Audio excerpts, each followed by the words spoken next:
Hi everybody, I hope you are doing well. Today we will talk about how to fix or how to solve the problem of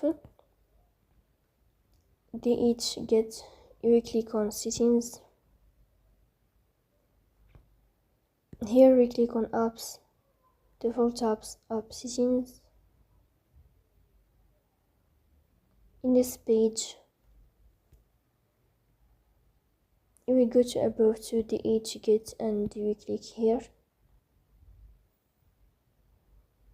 In this page of app info, we go here to first stop and we click OK.